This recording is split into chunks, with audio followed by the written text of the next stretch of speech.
hurmatlik, aqlliq millatdoshlarim.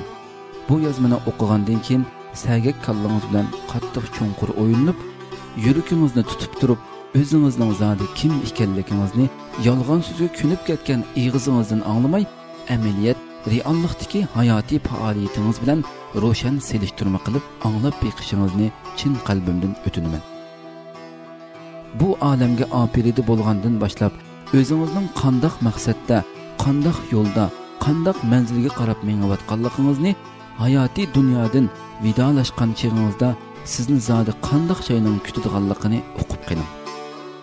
Balki bu to'g'rida kamini dilkashni bir necha yil o'qitib qo'ya oladigansiz. Oxirlashmaydigan sorun, to'zimaydigan gul bo'lmaganidek biz yashayotgan bu dunyomi hamon yaqin kelgusida oxirlashib, mangu tugamas bir dunyo bizni kutib oladi.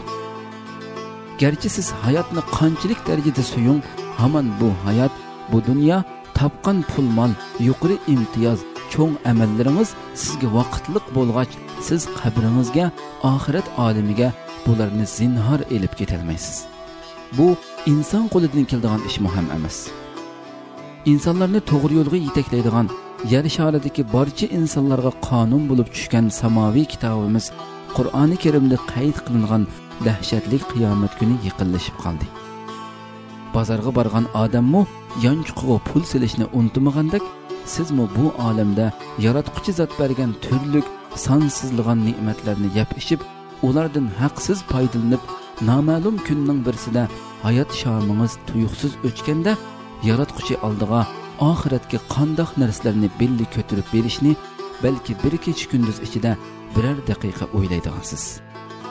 O'ylamagan, o'ylashni xohlamagan, o'ylaganlarni ham raqib ko'radiganlardan bo'lib qolgan bo'lsangiz, suyumlik payg'ambarimizning rost, ishonchlik hadislarini ko'rib beqing. Urumchida 2005-yil to'ng'izga aylanib, surati mubaddal bo'lib qolgan ikki qiz to'g'risidagi qiziq nuqtaga aylangan amaliy voqealarni haqiqiy insonga xos tafakkuringiz bilan tafakkur qilib beqing. Balki sizmi qiyomat to'g'risida izlangan shu kunga amaliy harakatingiz bilan kun-tun tayyorlik qilayotgan yaxshi insonlar qatoridasiz. Buzuqchilik, yalang'ochlashish, yer shari xarakterlik jamiyatlashib ketgan mana bugungi kunda suyumlik payg'ambarimiz Muhammad sallallohu alayhi va sallamning bunu hadisini o'qib, qiyomat kunining qachon bo'ladiganligini men bilan birga o'qib beqing. Haraqning ichilishi, zinoning tarilishi, erlarning aziyib, ayollarning ko'payishi, jaholatning tarilishi, ilmning aziyishi, ishonchning yo'qolishi, bir kasb shu kasb ahli emas odamga tutqizilishi qiyomatning alomatlaridandir. Mana bugungi kunda qachon qayerga bormang, yalang'och qiz ayollarni qadamda bir, hatto yuzlab uchrata olasiz. Eng ichinishli shuki, ularni ba'zida yot millat deb xato faraz qilib qolasiz. Amaliyotda ular siz faraz qilgan yot millat bo'lmasdan, balki nomi mashhur al-avomni kuldirgan Sutuq Bug'roxon Ilixon To'ramning avlodlari. Buyuk iz uchun va'da qasamlarni ichgan botur, hayo nomusliq, vijdonni yashash mizoni qilgan Uyg'urning qiz ayollari.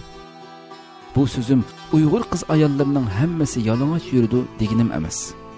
Kun siri zo'rayotgan odam g'azabi keltiradigan milliy urf-odatga yot, millatning izzat sharafini dafsanda qiladigan mundaq pastkashlarcha yashashni madaniyat deb qaraydigan ig'izi musulmonning qilgan ish faoliyatlari tamoman g'arbning va boshqa millatlarning bo'lgan nodon, aqli cho'lta yashashdagi maqsadi aniq emas bir o'chum ig'izi musulmonga tava, boshqa a'zolari yot millatga tava, suyumlik sohib jamol kelgusi Uyg'ur millatining onasi bo'lishdek vazni ig'ir mas'uliyatni nozuk vujudiga olgan qiz ayollarimizdir.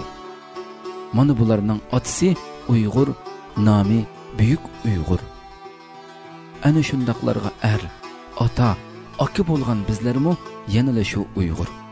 Biror joyda birsi bizni onangni palon qilay desa, shu odamni qilgan so'zga ming tavba qilgudek so'qishimiz. Hatto jonni shu yo'lda fido qilishdanmi zinhor bosh tortmaymiz. Ana shundaq vijdonga, g'ururga, iymonga ega bo'lgan Uyg'ur erkaklari, xotin qizlarimiz badallarini ichib qo'yib, millatning hurmat izzatini ko'zimizcha dafsanda qilyotsa, amal yo'q degan bu so'zni og'zimizdan ko'pik cho'chiritib, ochiq o'hsingan holda deb qo'ymizda yo'limizga ravon bo'lamiz. Asli amal bor. Shularni boshqarish biz erkaklarning bosh tortib bo'lmaydigan mas'uliyati. Haqiqiy erkaklar uchun texi matbuotlarda erkaklar sizlar qayerda degandek odamni qayg'uga soladigan maqolalarmi e'lon qilindi. Hay oq sut emgan inson, ana shundoq ayol qizlarga ota, oki bo'lgan nejis spermadan to'ralgan odam. Bu saxtiga to'lgan dunyoda amal yo'q deb o'zingizni aldab yashab ketarsiz. Shu dahshatli qiyomatda ota boladan, xotindan kechadigan, o'zri qabul qilinmaydigan shu kunda Alloh nima uchun shu ayol qizlaringni boshqurmading deb so'ragan chaqda nima deb javob berasiz? Ya'ni shu amal yo'q, badanni yapquda kiyim olg'ili pulim yo'q edi deb yolg'on so'zlayalarsizmi? Zinhor so'zlayolmaysiz. Shu kunda Alloh inson ig'izini pechatlab etib hisob oladi. Put, qo'l, hamma a'zo shu insonning ziyniga so'zlaydi. Mana shundoq tursa, siz qandoqmi Alloh oldida yolg'onni to'qib ketalarsiz? Navoda qiyomatga ishonsangiz, haqiqiy chin qalbingiz bilan Allohga iymon etgan banda bo'lsangiz, ana shundoq ayol qizingiz ko'chalarda echib qo'yib yurganda quloq tubiga chiroyli gap qilib uyingizga olib kirib tarbiya bering. Biroq agri qo'vrig'ini sundirib etmang. Urib erkakligingizni namoyon qilmang. Do'zax o'tining haroratini bilmoqchi bo'lsangiz, sinab qo'lingizga chaqmoq o'tini tutashtirib beqing. 1 minut bardoshlik bera olamsiz. Erkaklar qiynasizlar.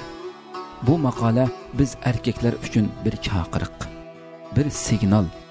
Bu chaqchaq emas, erlar qo'nchoq emas, balki ayol qizlarning homiysi. Shu bugungi kunda yalang'och yurayotgan tatliq xotin qizlarimiz qiyomat kunida bizning yoqimizga esiladi. Chunki Alloh ularni qo'g'dashni biz erkaklarga topshirgan. Ayol qizlar biz uchun bir cho'ng ne'mat. Ular zinhar magazillardagi model emas, yoki yayloqdagi yugunini uzib olgan otmo emas. Ular faqat siz uchun bir ne'mat. Ko'chalarda, qavoqxonalarda, tansxonalarda o'ynab yashab, kashda eg'iz burni sog' kelsizlar, xotinim yaxshi deb yursangiz, sizning xo'rozchilikmi g'ururingiz yo'q albatta. Televizor oilalarga o'rtoqlashib, bizmi ko'nib ketdik. Texi Amerikaliklarning buzuq ong yashash yo'lini o'rganib oldik. Hozir bo'lsa, ulardanmi eshib dunyo madaniyat rekordini buzib etdik. Mana buning yorqin dalili Urumchida 50 ming aydiz bemorining bayqalganligi. Bu odam qo'rqisi keladigan ko'psan. Mana bu atalmish madaniyat ichib etilganlikning munozara talab qilmaydigan pakiti. Mana bu kasalga xalqaroda hech bir davlat, hatto Amerika mu biror dori yasab chiqolmadi. Bu Allohning jazosi. Nejis spermadan yaratilgan aqlli inson. Siz cho'qim hisob kitob maydoniga, ya'ni qiyomatdan iborat sut emitayotgan ayol bovuqini untuydigan, bovuq chijiga oq kirib ketadigan, kunning nuri o'chib, tog'lar yungdak parchalanib ketadigan, dengizlar qaynab ketadigan, barcha insonlar qiyomatning dahshati sababli mas holatda yuradigan, hech bir odamga zulm qilinmaydigan, pora, jazoni qabul qilinmaydigan shu maydonga qilayotgan yaxshi yomon ishlaringizni ko'tarib, yalang'och holatda borsiz. Hatto Fir'avn mushundoq ketgan. Siz inson, siz choripay emas. Avratini ochqanlik bu madaniyatmi emas. Bu chekidan oshgan paskashlik, o'zini unutganlik. O'limdan boshqasi tomosha deb yurayotgan erkak sizmi anglang? Siz qilayotgan har bir ishni ko'zitib turgan Allohni mayli qayerda, qanday holda bo'lmang unutmang. Ikki mo'ringizda birdan ikki farishtaning yaxshi yomon qilgan amallaringizni yozadiganligini unutmang. Bu dunyo oxiratning ziroat teriydigan munbat etizi. Nima terisangiz oxiratda shuni olasiz. Qiz ayollar va boshqa dunyo ma'ishatlari siz uchun muayyan vaqtgacha berilgan hisobi bor ne'mat. Yomg'ir yig'ish oldida havo tutilgandek qiyomat alomatlari qadamda bir amaliy dalillar bilan isbotlansa, siz yana gumrohlik zalolat patqiqida yuramsiz. Sizning kuchlik do'zax o'tiga bardoshlik bera oladigan zodi nimadan butgan teningiz bor? Aqlli inson o'ylab beqing. Alloh sizni bu olamga yeyish, ichish, bola tepish uchunla shundoq oddiy maqsadda yaratganmidi? Navoda shundoq bo'lsa, odam bilan chora payning zodi nima farqi bo'lsin? Bog' bino qilgan odammi uningdan mahsulot ololmasa, mundaq bog'ni hamon vayron qilmay qolmaydi. Ey aqlli inson, o'ylang, ibrat iling. Atrofingizdagi har narsalardan ibrat iling.